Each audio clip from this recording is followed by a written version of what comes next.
nagkakabaha, wag na po tayong lumabas kung hindi na po kailangan at kanselado na po ang mga face-to-face classes sa maraming lugar, lalo na rito sa Quezon City na kagawi pa lang ay nagsabi na walang face-to-face classes ngayon. This is Hardball with Bill Velasco. At dahil sasabak na ang Gilas Pilipinas sa susunod na FIBA World Cup Asian Qualifiers, mamaya ay meron tayong panayam kay Gilas Pilipinas Assistant Coach at Far Eastern University Head Coach Sean Chambers. Ano ba talaga ang pag-asa ng Gilas sa mga must-win game na ito? This is Hardball with Bill Velasco. At meron pong Filipino products na nakakatulong para sa mga atleta at sa mga nagre-recover po sa mga injury. At yan po ay pag-uusapan din natin maya-maya lang. You're tuned in to Hardball with Bill Velasco. Pero bago tayo magpatuloy, syempre sundan kami sa aming mga social media accounts. Unang-una sa lahat sa Facebook, D1-1206 AM, sa YouTube at D1.1206 AM, sa X D1-1206 AM _ sa Instagram at D1-1206 AM, at sa TikTok at D1-1206 AM. You're tuned in to Hardball with Bill Velasco. Diretso na tayo sa ating mga balitang sports para sa araw na ito. Unang-una, malaking hamon ang hinaharap ng Gilas Pilipinas mamayang gabi sa FIBA World Cup Asian Qualifiers sa Mall of Asia Arena. Mga kalaban ng pambansang kupunan ng Jordan mamayang alas 8:30 ng gabi. Mauna rito ang tunggaliang Iran laban sa New Zealand ng alas 2 at Syria kontra Australia ganap na alas 5. Kinakailangan manalo ng Gilas upang makapasok sa top 3 ng kanyang grupo. Hindi maglalaro ang naturalized player ng Pilipinas na si Justin Brownlee. Susunod dito makikipagbakbakan ng national team sa Iran sa Linggo. You're tuned in to Hardball with Bill Velasco. Doon sa mga nagtataka kung bakit ang lalayo ng agwat ng mga laro, 3 oras, hindi naman po 3 oras na ginagawa ang isang basketball game. Yan po ay dahil 3 beses nilang susubukang punuin yung Mall of Asia Arena. So bawat laro may sarili siyang ticket. So kung gusto mong panoorin ng lahat ng laro sa isang araw, either you get a season pass or you buy 3 separate tickets, no? Ang nagsimula po niyan yung Olympic Games na tuwing nagkakaroon ng basketball event, tigalawang laro, sunod-sunod yan, 8-12, 2-6, 8-12, no? Sa Olympic Games yon. So ang ibig sabihin nun, bawat ticket ay 2 laro lang ang mapapanood mo, tapos palalabasin kayong lahat dahil iba naman yung manunood nung susunod na game. So gaya ng sinabi ko na sa mga ilang mga kaibigan ko, ay wala po akong ticket. So pasensya na lang, bumili na lang kayo kung saan kayo makakabili. This is Hardball with Bill Velasco. Nabigong makapasok ang Pilipinas sa finals ng Women's Baseball World Cup. Matapos matalo sa kanilang unang laban, gumawa ng kasaysayan ng mga Pinay sa pagrehistro ng 2 sunod na panalo kontra Cuba at Great Britain. Subalit hindi nagtagal ang kanilang kasayahan ng tambakan sila ng Chinese Taipei 11-2. Nasundan pa ito ng masakit na pagkatalo sa Venezuela nang mablangko ang Nationals 10-0. Ang Japan, Venezuela at Chinese Taipei ang magpapatuloy sa finals sa Amerika sa 2027. You're tuned in to Hardball with Bill Velasco. Nasa Pilipinas ang 3 alamat ng NBA at WNBA. Umarap sa media sila 4-time NBA champion at San Antonio Spurs coach Tony Parker, 2-time Olympic gold medalist Jason Kidd, at 3-time WNBA Most Valuable Player Lauren Jackson. Ang 3 ay nasa bansa para sa paglunsad ng NBA House sa Pilipinas. Binahagi ng 3 ang kanilang karanasan at kaalaman sa WNBA at NBA. Pinayuhan naman ni Jackson ang Gilas Pilipinas Women na ipagpatuloy ang kanilang pagpupursigi para marating ang tagumpay sa international basketball. Hardball with Bill Velasco. At malalaman po natin mamaya ang resulta ng laban ni Alex Ayala at Iva Jovic sa isang exhibition event bago formal na magsimula ang US Open Singles. Hinirang na stars of the Open ang dalawa at pinili upang magpakita ng kanilang husay. Nagsisimula ang singles tournament sa Lunes. Nihintay ni Iyalang mananalo sa qualifier sa pagitan nila Alexandra Olinikova at wildcard entry na si Reese Brentmeyer. You're tuned in to Hardball with Bill Velasco. Po, katawa-tawang balita, sumaklolo si FIFA President Gianni Infantino kay US President Donald Trump upang sagipin ang kanyang pagkakapangulo. Ayon sa New York Post, nakatakdang mag-usap si Infantino at US Secretary of State Marco Rubio sa Lunes.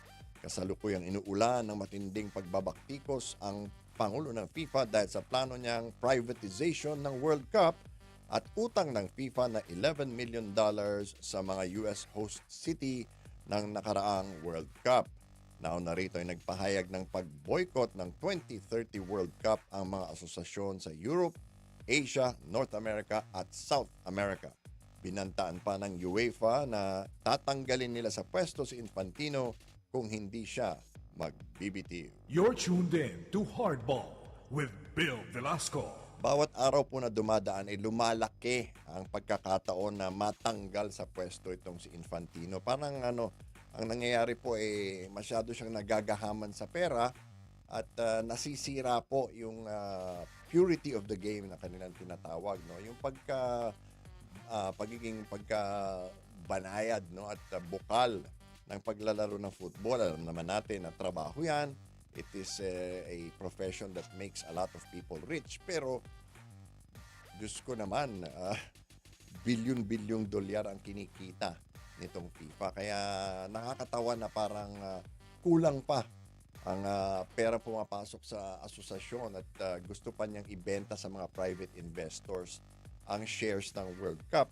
At sigurado tayo na may kickback yan. Kaya atat na atat po siyang ibenta ang mga bahagi ng World Cup. Pero ang problema po dyan, pinamimigay mo rin ang iyong kapangyarihan. Kaya pwede na kayong diktahan ng mga private investors na kung halimbawa gusto nilang gumawa ng mga events, gusto nilang tadtarin ng kanilang sponsor logos o yung branding nila, yung World Cup, hindi na po makakapalag yung mga teams. Kaya ngayon pa lang, sinabi na nila na hindi maaaring gawin yon, no? Sa Europe pa lang, sa UEFA pa lang, that's already 1/4 of the membership of FIFA. Idagdag mo pa yung Asia, idagdag mo pa yung North at South America, at mahigit kalahati na yon ng miyembro at halos 2/3 ng miyembro ng FIFA. At tayo naman, kasama tayo kasi kabilang ang Pilipinas sa Asian Football Confederation. Kaya kung saan tumungo yung grupo, ay doon na rin tayo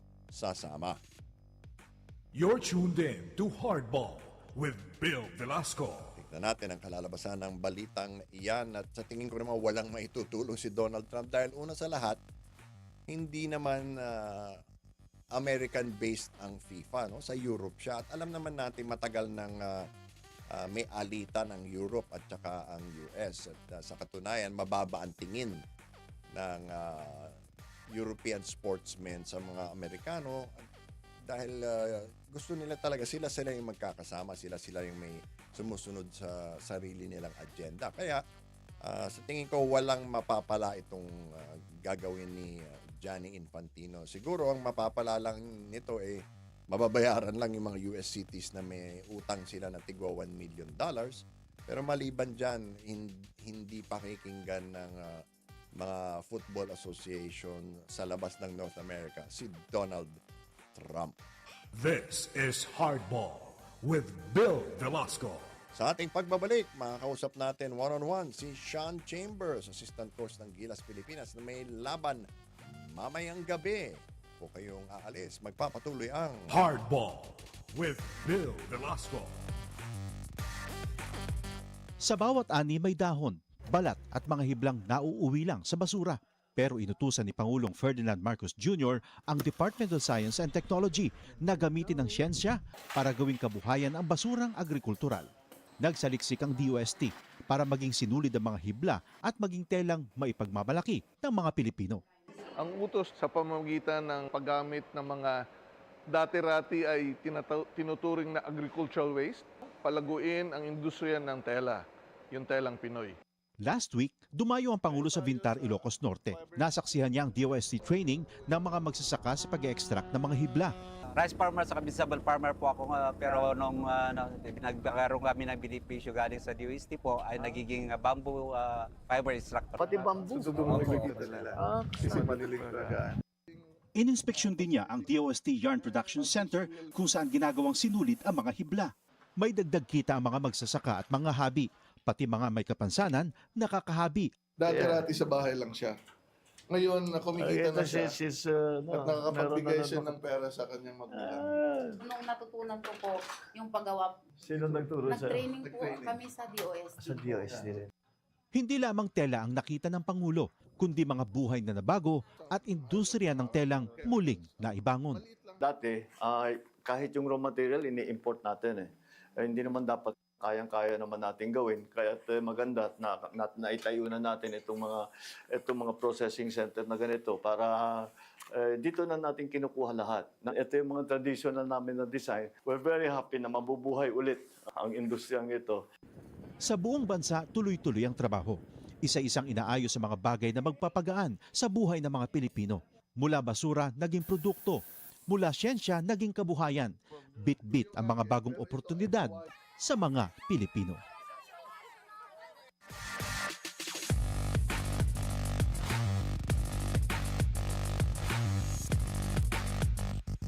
Kasama natin live dito sa studio si Coach Sean Chambers. Welcome to the program, Coach Sean. Thank you for making time once again. Thank you. Thank you for having me. Glad to be here. All right. Well, let's start with the Far Eastern University Tamaraos. The team just came back a couple of weeks ago from a trip to your hometown, Sacramento. And what was the goal in bringing the team to California? I think it's like every other team. You want to get a chance to put the players in an unfamiliar situation and play against high-level competition and be able to compete and see where you're at against top-level players on the other side in different countries. And then the most importantly is the team bonding that happens for the 2 weeks we were there. There's a lot of eating together, hanging out together, and then training hard together. So we're around each other, for 2 weeks for almost 24 hours a day. So it was really good. We did it last year. We had some positive results from it. We really got some good trainers in Sacramento that come out and work with us, And you know everybody there. and I know everybody back in Sacramento. And then we get a chance to play one of the toughest summer leagues out there, the Sacramento Professional Development League, and we play against some really G League players, a couple of old NBA guys. So it's really good for our guys, and it's been positive so far. What did the players come away with from Sacramento? We came away with that Cabanillas is really good. Okay, okay. John Ray and Doyle are really high-level guards that can compete with any level guards in the world. And that Mo's Konatate continued to get better and better. Only unfortunate thing was we didn't have Kirby Moncopa there. He couldn't get his visa situation taken care of. But Elias Gish was there, our new other freshman kid was there.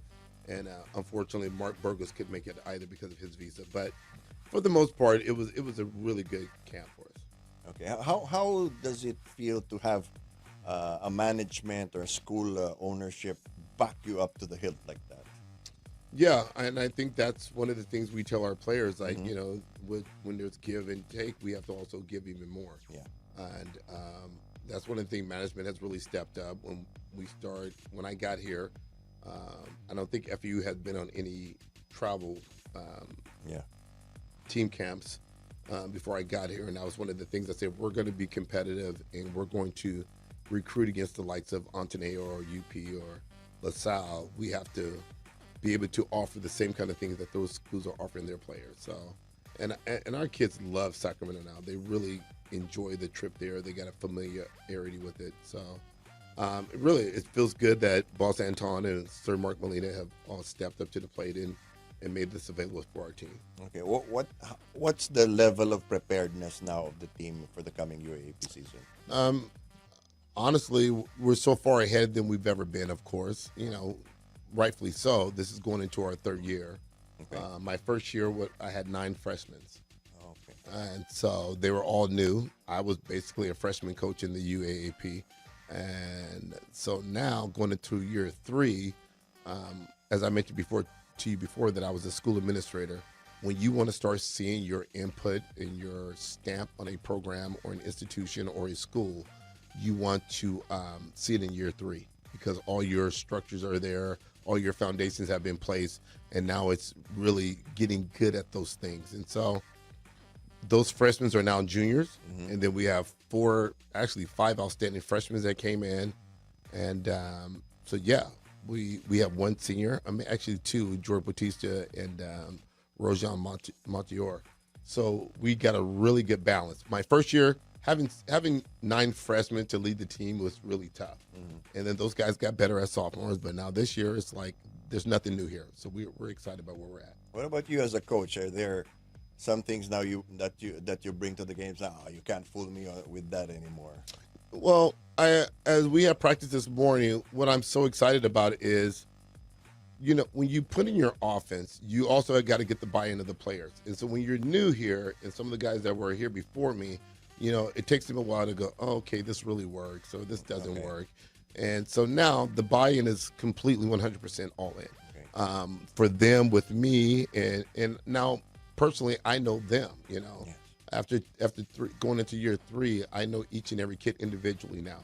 Year 1, I came in April, and we were in season in September.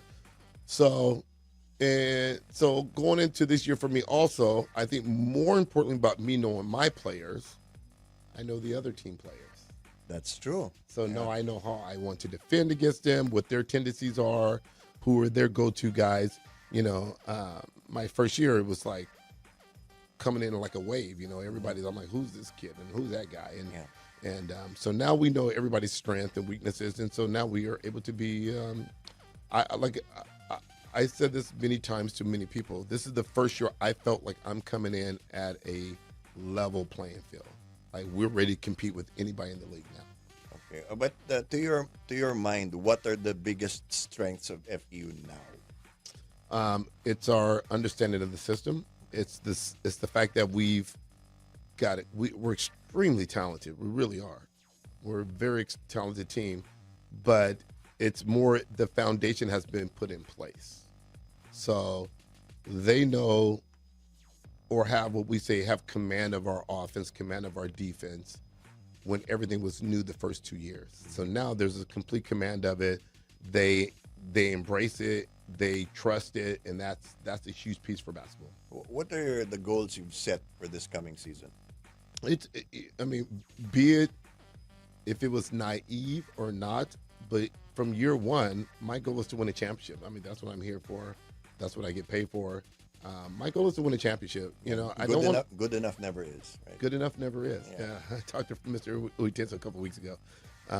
But yeah, it's really, honestly, as I was in practice today, my mind started going to, I want to start talking to my guys like we want to be the best ever.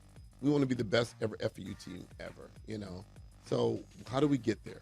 We want to be the best we can be, and we're extremely talented. I remember Johnny's teams were really good, and other teams before us that won a lot of championships. But every time we get on the court, we want to try to be the best FEU team ever. We want to be in the conversation. We want to be in the conversation, and we actually have that kind of talent pool right now. Okay. Yeah. How hard is it for you to recruit players and to keep players? Is it easier now? My first year, no, because we lost VJ. Yeah. But respectfully, and again, a lot of thank yous and kudos to management. They were like, that's not going to happen again. So they stepped up to the plate and like, we're not going to lose our guys who grew up in our campus since they've been in high school. Like most of my guys been on campus since they've been 13, 14 years old. Wow. It's amazing. It's an amazing system we have in place at FEU. Well, now, the whole core's back for the last 3 years now. And then recruiting guys, we really got a already home-based recruitment. We really go after the guys that are in our building. Pipeline. I found Elias Gish on a phone call. Somebody told me about him, and I went out to Fresno and saw him, and he's very talented. So he's a very talented incoming freshman. and I put this out publicly, I will be very,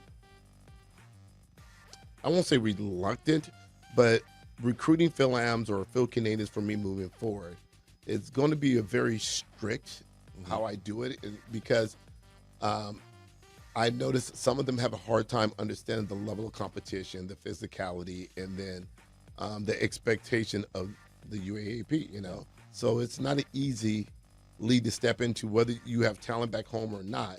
It's not an easy transition. So I really like the guys that I got from within our program. Like I said, we brought in 4 guys, Mark, Cabs, Yosef, and Sam. Those were 4 freshmen that were on our high school team. And I think that's going to be my goal moving forward, continue to make what we have at home better. So that'll be easy for my recruiting. How about their studies? How were the players preparing for the grind when the season comes in? You talking study as far as the season or for the classrooms? In the classrooms. So we have a very unique system because we're all home based at FU Dillon One down the street from here.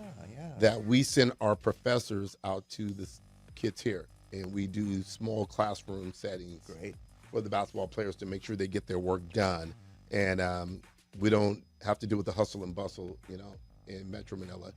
So it's also a really good setup by management, and kids are getting their work done. So we had 2 guys graduate this year. That George Bautista is actually in his master program this year as a player. Amazing.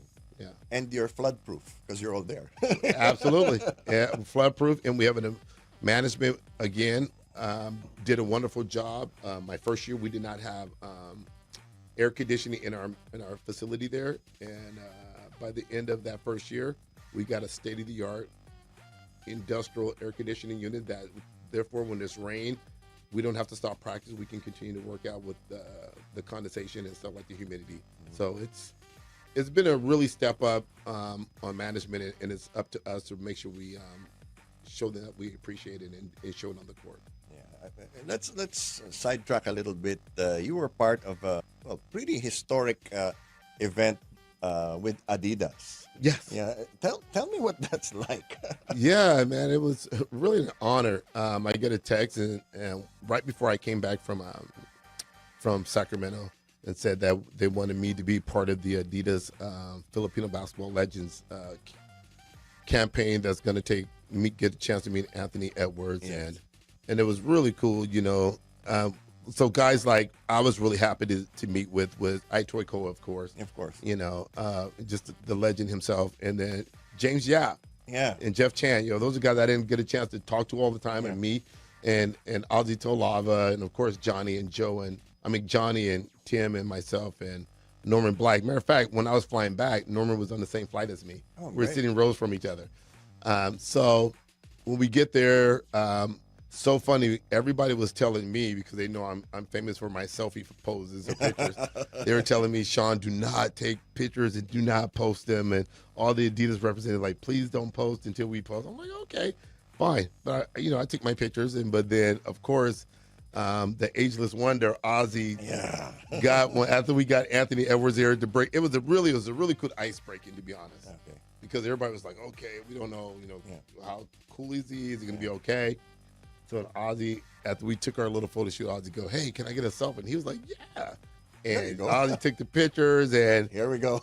And Ozzy like, yeah, I got it. And we all just erupted in laughter, and it was such a great moment. And kudos to Ozzy for getting it done, because all of us, we were all stiff at that moment. We were all like trying to be respectful of his time. And so it was a really cool moment. And of course, the Ageless Wonder posted it. Of course.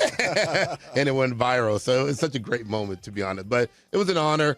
I also found it funny was like some of the stakeholders for Adidas here in the Philippines and some of the crowd that was there in the dinner, they were more excited to take pictures with Johnny, myself, Itoy Koa, James Yap. They were more excited to see us than really getting to, meet Anthony Edwards, because,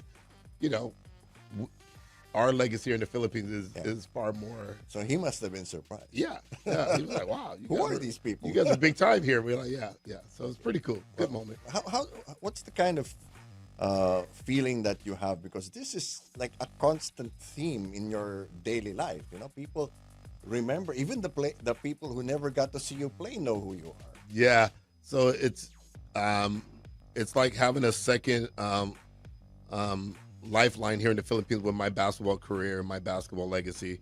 Now that the younger kids are starting to know me from FEU and being a part of Gilas, and then there's still the crowd, our age, that are still big fans of Alaska, like the guards rolling up today. They're like, oh my God, Alaska. Sin Chambers. Sin Chambers talaga. Galing mo talaga si Chambers, And so it's still an honor. To be honest though, I tell friends back at home, it's a really cool balance because I can go to the mall now and kind of still be somewhat incognito, and then there'll be people our age who go, hey, you're Sean. This is really cool.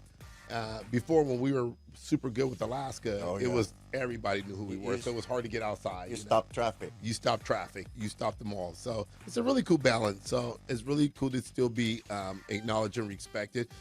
As I told my players today, I'm like, one of the things you want to build is legacy. And what is your legacy going to be after your season's over? And so that's one thing my high school coach preached to me, my college coach, and even Coach Tim later on in our career. What kind of legacy? They had the same message. What kind of legacy will you leave when this game is over with? And so it's really cool that all the work and all the hard work I've done as a player and as being a good guy here in the Philippines, that still holds your legacy, and people respect that. And you were President Cory Aquino's favorite. And yes, President. Wow, kind of funny. I just thought about her the other day. I can't remember why. Something came across my mind. President Aquino. Yeah. And it was pretty good for your bank account. It was very good. Yes. After I met her, you know the story, but after I met her there in a restaurant in Makati, Mr. Uitis was in the same restaurant. And so after she shook my hand, Fred is looking at me like, what is going on? And I just told him, we'll talk tomorrow about my next contract for Alaska. So, or in Tagalog, paano ba yan? Paano ba yan? Yes. Let's focus on Gilas for a bit. No, the team's been practicing. Kai is back. You beat the Korean Ulsan yesterday. So how are things shaping up for the next FIBA window? To be honest, I don't think we performed as well as we thought we would or would like to, but those are the reasons you have tune-up games. See where the areas improvement you need, but these guys are all professionals.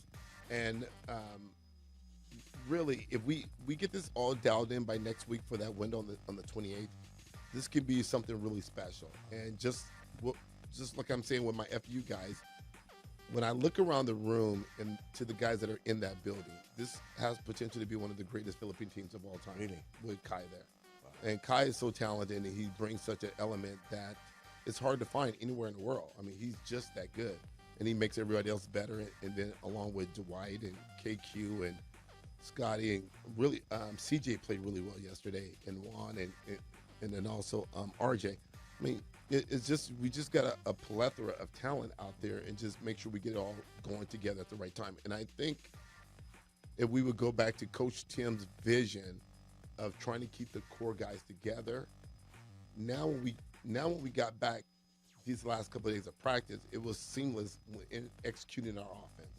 We just got to get back to getting back to doing it at a pace where everybody's comfortable with. So it was really cool to see. Like, we've been together for the last 2 years, and now you're starting to see, like, we're not a group of stars together. We're starting to look like a team, and that's really important for international basketball. Because you look at most of the other countries that we play against, they're more structured like teams than New Zealand, and they're like a team that they've been together and grinding, like a PBA team been together. So we're starting to look like an actual team that's been together for years.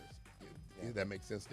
So I think Tim's vision is starting to really come, to fruition, and hopefully we'll get these 2 games at home, and then we'll continue our campaign to make it for the World Cup. What has to happen? Because now Gilas is at 2-4. You have a couple of games here. Then after a while, you're going to have a couple of games abroad. What does Gilas need to do to move forward? Well, again, I think you're talking about divine intervention. Divine intervention. What look like it's going to happen is right now we're going to have these 2 games at home. Yes, and it's basically everything is within our control. If we can sweep okay. these games, we're in. If we go 5-1, we got a good chance. 4-2 is scary. But we feel like these are the teams that we match up best. We're, believe it or not, being the Philippines, we're a much bigger team than our competitors now compared Seriously? to Okay. New Zealand and Australia, with Kai added to the roster. And the way things look right now, more than likely those games are all going to be played here at home, even in November. Really? Wow. Yes. So with everything that's going on in the world, if everything continues, we're not traveling to Iran. Yeah, definitely. So again, everybody's here. Thank you, Donald Trump. Thank you, Donald, for something. You know, for something. Well, so this window right now, we have Australia playing here, and New Zealand are all in Here, yeah. Manila. Yeah. Nobody's going to the Middle East. Yeah. So that's what it looks like is going to happen again in November. So we again will be the host with our home fans And the crowd. and the will be crowd. there. Yeah. And then if it continues that way, that last window in February would also be here in Manila. So divine intervention is turning out pretty well. We keep Kai in the mix and we continue to do what we're doing. We have a chance to really do something special here. Yeah. How do you guys tune out all of the noise? You know, because there are people very loudly saying, you know, Renz Abando should be in this team, this guy should be in the team, so on and so on. How do you guys tune all of that out? I don't know. That's not my department. Okay. Got That's it. Coach Tim and Coach Richard and management. But I think for the most part, if you go back to Tim, like I said, model of trying to create a pool of 12 to 15 guys that get to know each other so well with that we're a team, it's kind of hard to keep adding pieces to that because Yeah, it that's becomes true. a brand new Thing. guy, try to figure out the system, chemistry, yeah. and so going back from the first tournament we were doing back in Regal Lafayette, or even before that, the Asian game, it's been the same core guys, True. and now it's starting to look really nice, you know. And this is the first time that we've had AJ and Kai together Oh yeah, that's right. because AJ was hurt and then Kai was hurt, Yeah. and then one tournament, Scotty was hurt, and then so this is the first time we're starting to get the whole core back together. So it could be really special. It really could. Yeah. How about Justin Brownlee? How is he?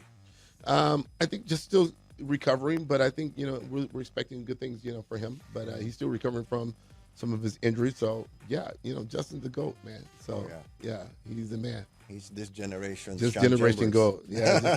Or Norman Black or Bobby Parton. Yeah, he's that generation of those guys. Absolutely. But you know, what about the Asian games? Are you guys looking at that, or you're more on the FIBA window first? Yeah, I think first, for us, I think the FIBA window is the most important just for the World Cup. Absolutely. And I personally will not be joining the Asian games Okay. because my commit. I will be focused on FEU trying to win this championship. Definitely. So I will not be traveling to Japan, but I'll be watching, of course. But the main focus really got to be getting to the World Cup, because then from the World Cup you qualify for the Olympics. True. So. Yeah. So realistically speaking, you know, not trying to get people's hopes up or down, do you think we can make it to the World Cup and the LA Olympics? I think the World Cup is definitely within our reach. Okay. Qualifying and getting a chance to but you know, we know it's going to be not going to be easy, but Yeah. it's in our control. So we know what we have to do, and the fact that we can possibly play at home, and we expect our fans to be there and be like an incredible piece of that. Mm-hmm. But I don't know what the World Cup will look like, because I mean, do we got to be the U.S. and Canada? no. Like, how do you know where you go from there? You know, that's Yeah. just getting there first, and then you figure it out from there. Okay. Is there a magic number for Gilas Pilipinas to make it to the World Cup? I really do think 6-0 is within our reach. You know, I think we can. I really do. I think we could be. I think we're a more talented team than Jordan, and Iran's good. I feel we're a better team than Syria, but again, you got to play the game. You know, these Yes. teams, you got to go win the game. You don't just show up. You don't play it on paper. You don't play it on paper. So, but if we go 5-1, I think we got a great shot. You know, but I do know it's in our control. That's the best thing about it. That in control of your own destiny. And that's in anything in life, as a man, you want it within your own control. Okay. What kind of an experience has this been for you, Sean? To be Oh, part man. of Gilas Wow. Pilipinas? It's just full circle being part of the Philippine Basketball Association, being part of the Philippines, and being accepted as one of the Filipino legends. You know, just be accepted by the people and being loved and being a part of this has been such an incredible journey. My journey with FEU is absolutely amazing, and then being part of Gilas is like the cherry on top. So, you know, clearly I've mentioned many times of what this country has meant to me and what it had done to transform my life, my children's life, my family's life, and it's been, as I was driving here, like I'm going to live here until the rest of my days. You know, Okay. I will be, whether I'm with the FEU or a university or not, I plan to retire here and stay here for the rest of my journey. So it's just been an incredible journey for me, and yeah, really, being part of Gilas is like, although I could not be a player, but to be a coach for the Gilas is just tremendous feeling. What impact has it had on your kids? I mean, your daughter's 23 now, and your son is Yeah, up. so they're supposed to be here. We're planning a trip for them to be here in the next 2 weeks.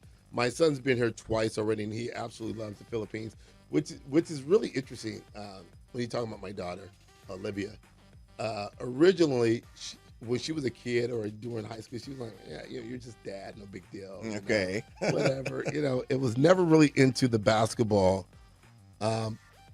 background of mine as a player, you know. But recently, she's been working as a child therapist for adolescents in the Monterey County. And some of her clients have been to be Filipinos. And so when she goes and meet the kids and met the family, they're like, wow, we knew a Chambers in the Philippines.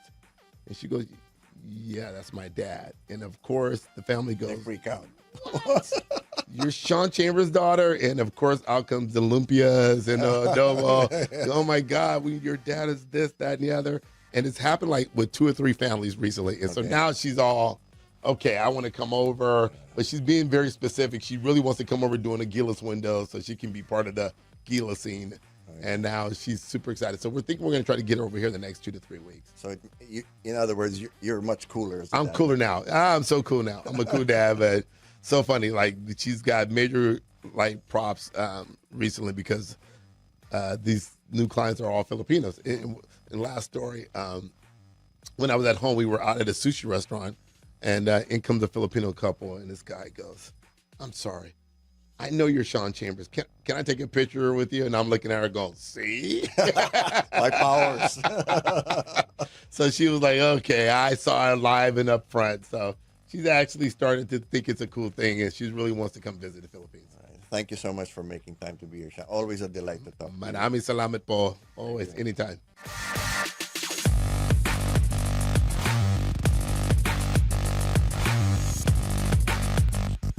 Balitang Nakala. Mamulat ng kanyang mga si Presidente at si Binantayan. Sinuri. Nilatag at inihayag. 13 sa tanghali. Kasama sina Greg Gregorio, Naj Miravalles at Zai Chua. 13 sa tanghali sa ganap na alauna dito sa IBC 13.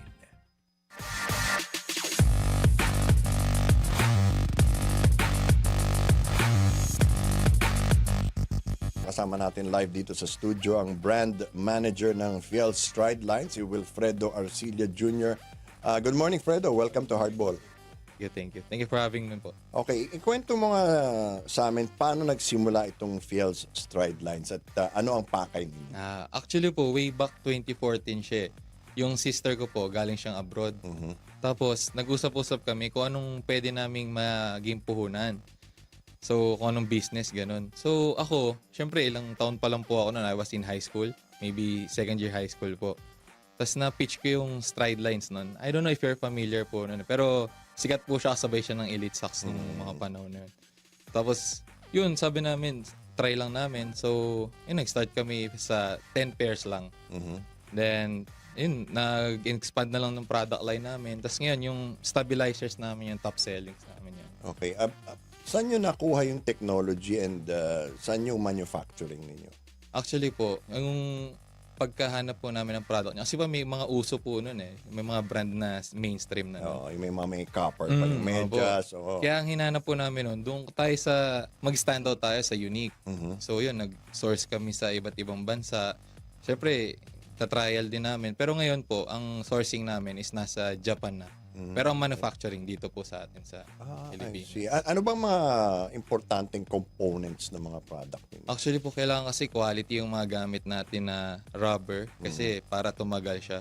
Tapos yung sa amin po kasi kung nakita yung stabilizers namin, meron kaming stabilizer sa gilid. So yun po, kailangan quality po siya kasi yun siya yung sumasalo ng load natin habang nagalaw tayo. Hindi ba kayo nahirapan na ipakilala siya sa Philippine market? Kasi alam mo naman dito sa atin, pag sinabing local, parang, ay, naku, walang kwenta yan, marupok yan, yung madali masira. Paano nyo napasok yung sports market dito? Actually nga po, yun po. Siyempre, mahirap po talaga kasi ang dami po mga US market brands na sikat na sikat. Tapos yun po, tinagalan po namin siya. Una, mga small market lang po. Tapos hanggang sa matry siya ng mga players natin, mga dati nating PBA idols. Tapos yun, hanggang word of mouth na lang din po siguro dahil sa quality na nabibigay niya. Kaya nag-expand po na nag-expand. How do you decide? No? Paano kayo pumipili ng produkto na gagawin ninyo? Actually po, parang nagbe-base din kami sa trend eh. Parang kung ano po yung mga bagay ngayon, yung mga uso ngayon, inaaral po namin siya kung paano kami makagawa ng unique product out of that po. So anong sinasabi niyong selling point sa mga gustong sumubok sa produkto ninyo? Ano yung uniqueness nun? Yung uniqueness po namin, talagang yung quality po. Parang yung presyo po niya, sobrang sulit po niya sa quality. And then syempre yung fitness niya, sobrang comfortable lang. Kasi may iba pong stabilizers na nakakailang maglaro. Oo. Nung na-hospital ako, I had to wear compression stockings no?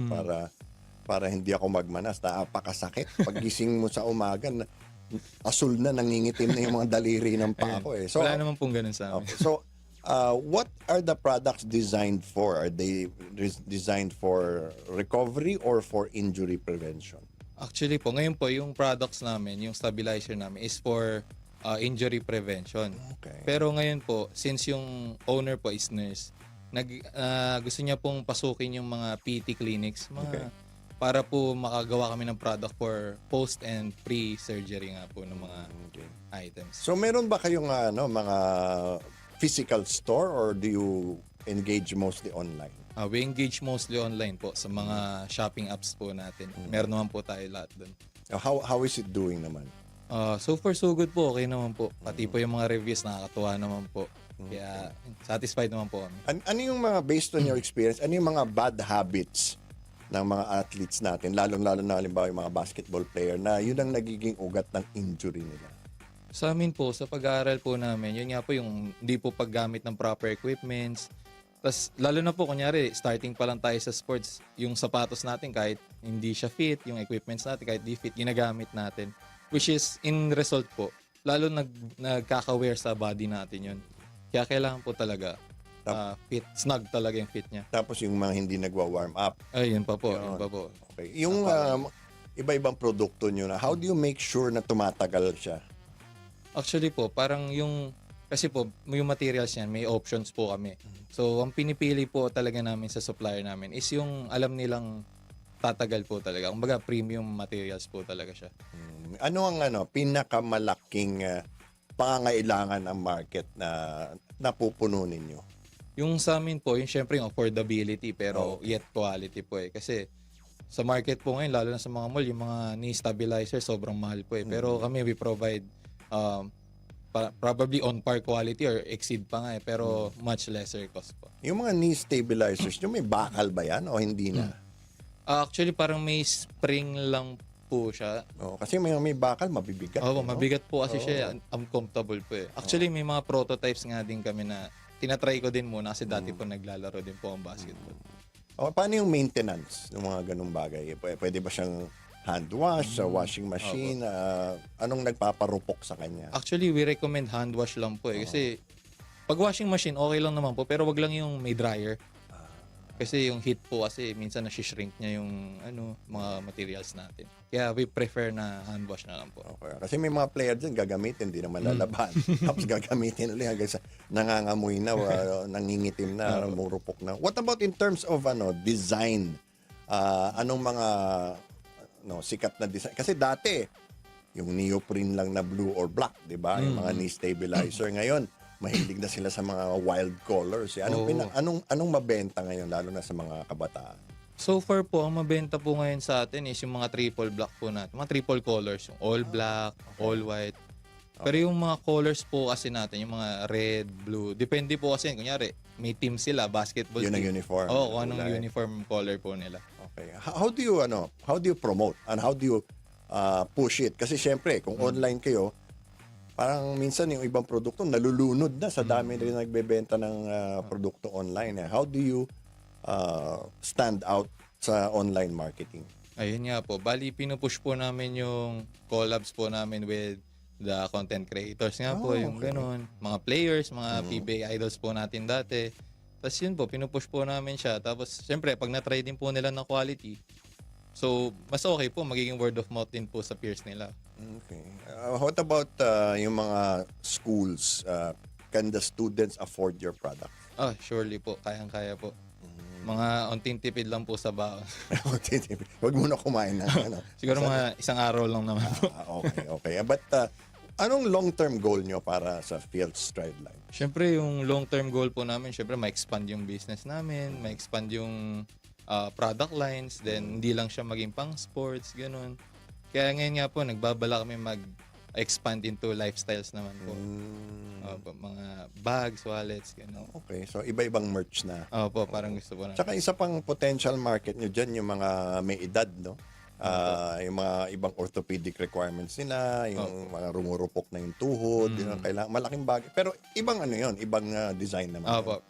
Gusto nga po namin mag-develop, kaya yung sister ko po yung owner. Gusto niya makipag-collab sa mga PT clinics nga po para makapag-release kami ng products para sa kanila po. But are there some products na kaya nyong i-customize o i-personalize? Opo, kaya naman po. We accept naman po ng mga customize kung meron po silang request, ganun. Kaya naman po na. Have you faced any resistance from the medical community? May mga doktor, kasi alam naman natin, yung mga doktor, may suki yan na pharmaceutical or mga rehab products. Have you been able to penetrate yung medical Actually, ngayon nga po, hindi pa po eh. Yung po yung gusto namin i-push para ma-promote din po namin yung side na yun. Pero so far po, wala pa naman. Okay. What would you recommend, halimbawa, first time bibili ng produkto ninyo, what would you recommend para ma-maximize yung experience sa product? Siyempre po, para ma-maximize nila experience, parang i-double check nila yung fit sa kanila, yung size. Kasi online, di mo masusubukan. Yun nga po. Pero meron naman tayong assistance doon. Kaya natin send yung mga sizes nila for references. So yun, yung size lang po talaga kasi yung quality naman ng product. Talagang confident naman po kami sa quality ng product. In terms of volume, gano'n nakalaki ang tinaas ng volume ng benta ninyo? Siguro po, from the start po namin From siguro. 10 pairs? Oo, kasi masabi ko po sobrang laki na po kasi grabe, 10 pairs lang. Parang ngayon po, nasa mga online shopping platforms namin. So, malaki po talaga yung inangat. Do you have plans? Meron ba kayong binabalak na magtayo ng tindahan o makisakay sa mga sporting goods stores? Opo. Actually, in talks nga po kami sa mga sporting goods store. Pero yung sa pwesto naman po, yung physical store, inaalam pa po namin kung saan siya magandang itayo. Kasi, syempre sir, medyo malaking factor yung location. Magastos pati. Magastos din po. So, hindi ka sigurado. So, kailangan po, kung makakahanap kami, full commit na kami doon. Anong fulfillment, anong kaligayahan na kukuha mo sa produkto ninyo na Field Stride Lines? Yung sa amin po, syempre yung mga feedback namin na natatanggap, lalo na sa mga tao na, kunyari, yung iba doon sir, parang years na yung stabilizer nila, tapos magchat-chat sila, nakukuha daw yung tropa nila. Tapos yung pag tinanong namin kung ano yung lagay nung nabili nila dati, okay pa naman daw. So yun sir, satisfying siya na parang napanghawakan namin na quality. Okay, meron ba kayong mga warranty program? So far po, wala naman po eh. Hindi kailangan? Hindi na po kailangan yun. Okay. For you personally, anong gusto mong mangyari sa brand ninyo? Sa akin po personally, syempre, yun nga po, expansion pa. Hindi kami ma-content na okay naman kami ngayon, pero gusto namin, yun nga po, yung physical stores, mga in-store na sa mga mall, yun po, yung mga ganong expansion. Okay. In terms of of volume, no, gaano kalaki ang kaya nyo sa ngayon na ma-produce? Kasi halimbawa may biglang demand. O kaya may halimbawa yung Philippine Medical Association biglang i-recommenda kayo. Anong capacity nyo to expand production? Siguro po kaya naman po namin ma-fulfill yung mga big orders. Kasi pagka yung manufacturer naman po namin, madali silang kausap. Tsaka kaya naman po nila mag-produce ng hundreds in a week, ganun. Do you, iniisa-isa nyo ba yung mga teams, mga schools na pinupuntahan nyo? Paano nyo sila nakukuha? Actually po, talagang posting lang kami sa online. Okay. Tapos yun nga po, pag may mga kakilala kami na nanghihingi or mga content creators, mga Okay. PBA players, yun, binibigyan lang po namin sila. Yun, susunod po, bibili na sila sa amin nun. Ano yung pinaka-common na feedback pag nagamit na yung product ninyo? Ayun, sa amin yung uniqueness nga po. Parang sabi nila, grabe, ang ganda pala nito. Kasi parang wala, ngayon po sa market, parang wala pa ako masyadong nakikita na tulad ng design namin. Totoo. Kaya fulfilling naman po yun. Okay, well, thank you so much for your time. Alam kong lumangoy kayo papunta rito. At maraming salamat and best of luck. Suportahan namin kayo because you are a Filipino brand and you're helping people in the world of sports. Maraming salamat. Thank you so much po. This is Hardball with Bill Velasco. At sa susunod na Sabado po, September 5, uumpisa na, manunumbalik na sa Philippine Television ang ating international award-winning sports documentary series na Masters of the Game. Abangan niyo po yan. Sabado at Linggo, may replay po ng Sunday, 5:15 pagkatapos po ng PCSO Lotto Draw. Okay, at ang ating pilot episode, isa pong pambihirang interview kay Abet Gidabin. Hindi po siya nagpapa-interview sa kahit sino pero pinagkatiwalaan niya ang inyong lingkod. At meron pa tayong mga ibang napipintong mga feature. Si Eric Menk po, nakapanayam na natin.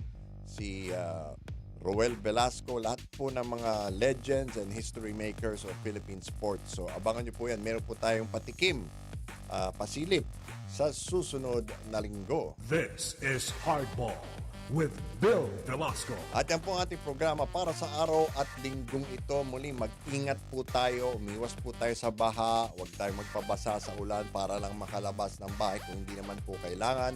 Ang Hardball with Bill Velasco ay masusubaybayan mula Lunes hanggang Biyernes alas 11 ng umaga hanggang alas 12 ng tanghali. Dito lang po yan sa D1 12:06 AM. Abangan, susunod na ang The Showbiz Authority. Huwag niyong palalagpasin. Ako si Bill Velasco. Magkita-kita po tayo sa Lunes.